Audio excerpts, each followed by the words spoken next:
Bonjour à tous. L'Élysée ne change pas de locataire. Emmanuel Macron est réélu président de la République dimanche 24 avril avec 58% des voix face à Marine Le Pen qui totalise 42% des suffrages. Mamadou Diouf, bonjour, vous allez bien? Bonjour Michel. Ce second tour de l'élection présidentielle marqué aussi par l'abstention, on parle de 28% des électeurs qui ne sont pas sortis pour pouvoir aller voter. Tout à fait. C'est en fait ces électeurs qui ne sont pas allés voter qui étaient un des enjeux au niveau de ce second tour. Mais finalement, c'est comme si ils ont gardé à peu près la même attitude en n'allant pas participer au vote. Le problème maintenant, c'est de donner une explication au fait que 28% des Français ne sont pas allés voter ce jour des élections. Est-ce que c'est des gens qui considèrent que, comme on dit généralement, politiciens, ils sont tous pareils? Donc tu prends l'un ou tu prends l'autre, ça ne change absolument rien. Est-ce que c'est des gens qui croient qu'il y a un système en place qui fait que vous avez un lobbying qui fait qu'il y a un groupe de personnes qui mettent au-devant la personne qu'ils veulent? Donc toi, quand tu viens voter, c'est juste symbolique, etc. Il y a plusieurs interrogations sur le fait qu'il y ait cette abstention qui était plutôt assez forte. Mais il y a un autre élément dont on parle moins, qui vient s'ajouter à cette abstention, c'est ceux qui ont voté blanc. Ouais. Puisqu'en France, tu peux voter un bulletin blanc, c'est-à-dire, vous m'avez présenté deux candidats, je ne trouve mon compte dans aucun des deux candidats. Il y a eu à peu près 2 millions de personnes qui ont introduit dans l'urne un bulletin blanc. Ce qui veut dire qu'il y a un problème aujourd'hui avec la classe politique française par rapport aux citoyens. Alors, par rapport à 2017, il faut le préciser, c'est une hausse de 2,5 points. Tout à fait. L'abstention a été plus forte par rapport à la dernière élection présidentielle, alors que les gens pensaient qu'il y aurait plutôt un sursaut. Les gens vont se lever pour aller voter aussi bien du côté de ceux qui avaient peur de voir l'extrême droite au pouvoir, que du côté de ceux également de l'extrême droite qui considéraient qu'ils n'ont jamais été aussi proches de la victoire, mais finalement, on s'est retrouvé avec une abstention importante pour des élections aussi importantes que la présidentielle. Alors, les sondages nous disaient déjà que le président Macron allait gagner. Ça n'a pas trop changé. Oui, ça n'a pas trop changé, bien que quand on regarde les votes, quand on regarde un certain nombre d'éléments, c'est quand même compliqué. Quand on regarde, on disait tout le temps que Marine Le Pen a fait une percée. Ici, ce n'est pas une percée. C'est une véritable montée parce qu'elle a presque doublé son score. Ce qui veut dire que, déjà, on n'a aucune garantie que tous les 7% de Zemmour ont voté pour elle, mais ce n'est pas avec les 7% de Zemmour qu'elle a obtenu 40%. 42%. Non. Ça veut dire que dans le vote des Français, aujourd'hui, qu'on le veuille ou pas, il y a des Français, et ils sont nombreux, qui considèrent que Mme Le Pen peut être le président de la République française. Et ça, c'est une des leçons qu'il faut tirer. Elle l'a très bien compris, puisque vous avez vu dans son discours, elle a dit elle-même, c'est une victoire éclatante. Bon, alors que tout le monde sait qu'elle n'a pas gagné, mais effectivement, ce pourcentage qu'elle a obtenu, l'extrême droite ne l'a jamais obtenu dans des élections. Et le président sortant a visiblement compris cela parce que son message a été limpide. Il a compris que les gens sont sortis non seulement pour voter pour lui, mais c'est surtout pour faire bloc à Mme Le Pen. Oui, c'est la troisième fois. Malheureusement, c'est la troisième fois qu'on assiste. Je me rappelle quand c'est le papa de Le Pen lui-même, Jean-Marie, qui était allé au second tour. Les journalistes avaient leur micro à la sortie de l'urne pour dire aux gens, tu as voté pour qui? Les gens disaient, j'ai voté contre Le Pen. Alors qu'il n'y avait que deux candidats. Donc si tu ne votes pas pour l'un, tu as nécessairement voté pour l'autre. Mais les gens ne voulaient pas citer l'autre candidat pour dire que j'ai voté pour que Le Pen ne passe pas sans être convaincu par l'autre candidat. Et c'est ce qui est arrivé également en partie avec le président Macron. Tous ceux qui avaient peur d'une présence de l'extrême droite, tous ceux qui s'interrogeaient aujourd'hui, on n'est pas totalement sorti de la crise avec le Covid, la guerre en Ukraine va finir quand, on ne sait pas. Il y a des gens qui ont raisonné stabilité. Est-ce qu'il faut changer de régime pendant cette période? Il vaut mieux rester dans une continuité, ne pas prendre des risques en des moments qui sont déjà difficiles. Mais toutes ces personnes n'ont pas voté véritablement Macron en termes de Je suis convaincu par son programme, je suis convaincu par le président de la République. Et je crois qu'il l'a bien compris en ne faisant pas de cette victoire un triomphe extraordinaire. Le reste maintenant, on a plusieurs fois entendu un président de la République dire à ses concitoyens « je vous ai compris », mais par la suite, on s'est rendu compte qu'il n'avait pas bien compris. On verra avec lui s'il a véritablement compris avec ce qu'il va faire avec ce second mandat. Il a compris, il a dit qu'il est le président de tous les Français. Cela veut dire qu'il va prendre en compte les aspirations des uns et des autres. Il va essayer, mais ça va être compliqué parce que le problème n'est pas seulement au niveau des aspirations, le problème est au niveau des orientations. Macron a depuis toujours été considéré comme le président des riches. Depuis toujours. Il a tout fait pour se départir de cela, rien du tout.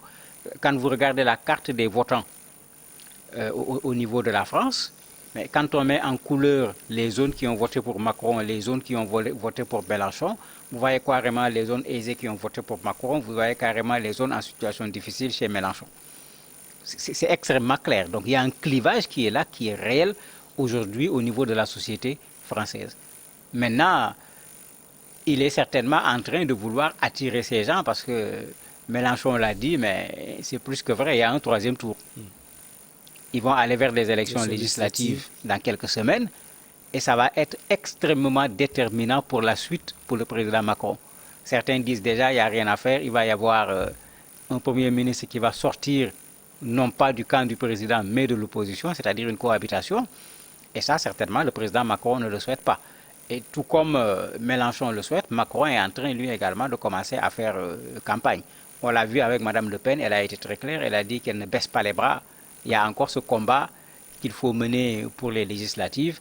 C'est certainement après les législatives qu'on va comprendre un peu plus le paysage politique français, parce qu'ici, tout le monde n'a pas voté sur la base de sa propre conviction. Les gens ont voté parfois utile, comme on le dit, ou pour barrer la route à l'extrême droite, tout simplement. Alors Mamadou, que peut attendre l'Afrique de la réélection du président Emmanuel Macron? Pas grand-chose. Hein. Moi, je refuse cette façon d'attendre pour l'Afrique. Mais la France, c'est combien de millions de personnes? 65. L'Afrique, c'est combien de millions, de centaines de millions de personnes? Mais qu'on fasse attention quand même. On ne peut pas être plus d'1 milliard de personnes. On cherche même 2 milliards de personnes. Et puis on dit on a élu Macron. Qu'est-ce que Macron va faire pour l'Afrique? Non.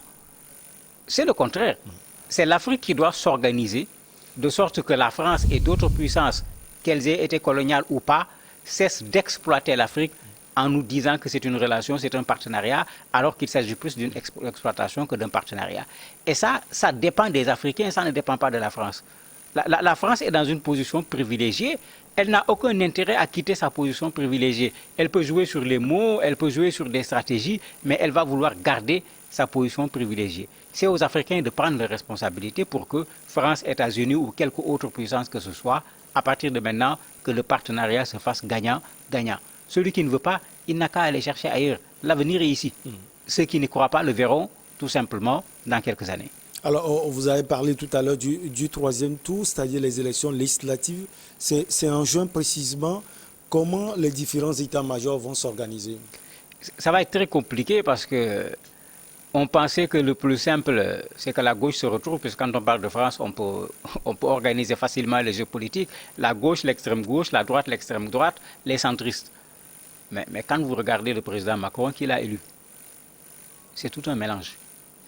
Il y a de la droite, il y a de la gauche dans ce qu'il fait. Ça fait que beaucoup de gens se disent qu'il risque d'y avoir une recomposition. Dans quel sens? Est-ce qu'il va y avoir un front autour de Mélenchon? C'est ce qu'il souhaite en disant aux gens clairement de faire de lui le Premier ministre. Il l'a dit lui-même. Est-ce qu'il va y avoir un front autour de Marine Le Pen? Elle semble l'exprimer, Zemmour semble dire la même chose, mais je vois mal ces deux personnes travailler ensemble. Sauf si elles se rendent compte que pour avoir un certain nombre de députés à l'Assemblée, il faut qu'on se mette ensemble. Je ne crois pas à une alliance politique, mais peut-être à une alliance conjoncturelle pour pouvoir avoir le plus grand nombre de députés, et ce n'est pas évident. Malheureusement, les partis traditionnels, le Parti socialiste, la droite, eux, pour le moment, je me demande, est-ce que d'ici juin, le Parti socialiste, la droite peut se recomposer et puis aller se présenter aux élections et avoir un résultat significatif? Je trouve que c'est extrêmement court à la limite, je n'y crois pas. Alors, on voit les félicitations qui pleuvent. Hein.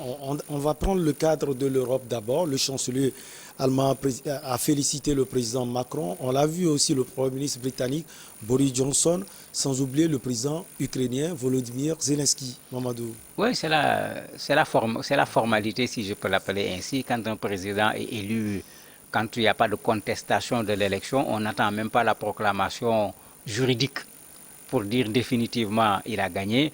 Dès la proclamation des premiers résultats, les félicitations tombent.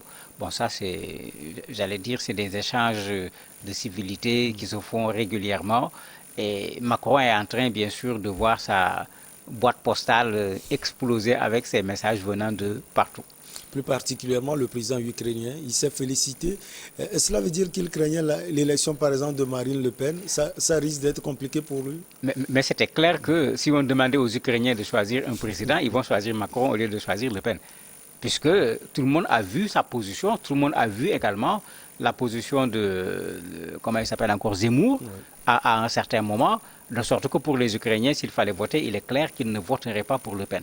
N'oubliez pas que lors des dernières élections, on accusait la Russie de s'être mêlée aux élections en faveur de Marine Le Pen. Cette fois-ci, on ne l'a pas encore dit, mais dans le débat, vous avez vu la peau de banane que le président lui a tendue en lui disant que tu allais faire un prêt en Russie. Mais bien sûr, comment il s'appelle encore, Volodymyr Zelensky n'est pas fou pour souhaiter que Marine Le Pen arrive au pouvoir dans ces conditions, parce que l'alliance, ne serait-ce qu'objective, était déjà là avec la Russie, et ça n'aurait pas fait son affaire si elle parvenait à gagner les élections. Dans ce contexte de crise Ukraine-Russie aussi, les États-Unis ont besoin également du président Emmanuel Macron. D'ailleurs, le président Joe Biden a également félicité le président français. Il l'a dit clairement, il dit allié historique. C'est-à-dire qu'il montre une alliance qui date de longtemps, et il est clair parce qu'il donne des perspectives. La question de l'environnement, on va travailler ensemble, la crise ukrainienne, etc. Donc ce n'est pas seulement une félicitation, mais c'est une continuité dans une relation qui existe déjà entre les deux présidents qui ont mené ensemble un certain nombre de combats. À côté de la félicitation, le président américain montre clairement qu'on va continuer ensemble ces combats-là. Alors, les présidents africains ont fait bouger également la boîte du président Emmanuel Macron, comme vous l'aviez dit tout à l'heure. Le président ivoirien Alassane Ouattara, le président gabonais Ali Bongo, nigérien Mohamed Bazoum et autres ont félicité le président élu de la France. C'est tout à fait normal. C'est tout à fait normal. Maintenant, il faut qu'on accepte les choses comme elles sont. Quand un président français est élu, il est normal que tout autre président d'un quelconque État le félicite. On ne l'a pas dit. Le président Poutine a félicité le président Macron en lui souhaitant succès.